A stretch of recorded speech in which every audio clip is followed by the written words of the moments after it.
ইমামের আগে আগে কোনো কাজ করলে সালাত নষ্ট হবে।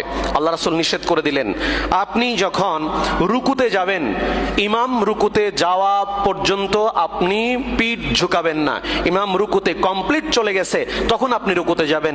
ইমাম কমপ্লিট সিজদায় চলে গেছে তখন আপনি সিজদায় যাওয়ার জন্য পিঠ কোমর ঝুঁকাবেন, মাথা ঝুঁকাবেন, সিজদায় যাবেন।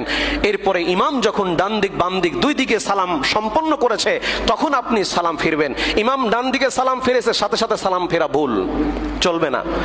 ইমাম ডান দিকে যখন সালাম ফিরে মুসল্লিও সাথে সাথে ডান দিকে মেরে দেয়, এটা চলবে না। ইমাম ডান দিকে সালাম ফিরলো, বাম দিকে সালাম ফিরলো, দুই দিকে সম্পন্ন হলো, এইবার মুসল্লি ডান দিক থেকে শুরু করবে। তার মানে কোন অবস্থাতেই ইমামের সাথে সাথেও চলবে না, আগে আগেও চলবে না। এটা খুব সতর্কতা ভাবে আমাদের লক্ষ্য রাখতে হবে। সম্মানিত উপস্থিতি, যদি আমরা ইমামের আগে আগে এই কাজগুলো করি, আমাদের শাস্তি সম্পর্কে বুখারীতে বর্ণিত হয়েছে। আবু হুরায়রা রাদিয়াল্লাহু তাআলা আনহু তিনি বলেন, আমা ইয়াখশা আহাদুকুম আও লা ইয়াখশা আহাদুকুম ইযা রাফা রাসাহু ক্বাবলা আল ইমাম আন ইয়াজআলা আল্লাহু রাসাহু রাসা হিমার আও আন ইয়াজআলা আল্লাহু সূরাতাহু সূরাতা হিমার। আল্লাহ রাসূল বলছেন যে তারা কি ভয় করে না যারা ওই ইমামের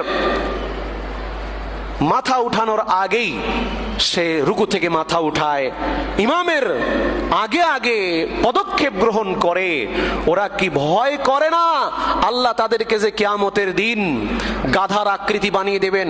মাথা হবে গাধার, নিচের ধর হবে মানুষের, এই কাঁধ থেকে মাথা পর্যন্ত হবে গাধার আকৃতি। গাধা আপনারা চেনেন গাধা কাকে বলে। সম্মানিত উপস্থিতি, তার মানে ও 70-80 বছর সালাত আদায় করেও জাহান্নামে যাবে, এই জন্য যে কিয়ামতের মাঠে ওর আকৃতি গাধার মতো। জামাতে যতদিন সালাত আদায় করেছে, ইমামের আগে আগে পদক্ষেপ নিয়েছে, রুকু করার চেষ্টা করেছে, সিজদা করার চেষ্টা করেছে, সালাম ফেরার চেষ্টা করেছে, ওর সালাত কবুল হয়নি, যে কারণে সালাত পড়েছে ঠিকই কবুল হয়নি, কবুল না হওয়ার কারণে সে জাহান্নামে যাবে।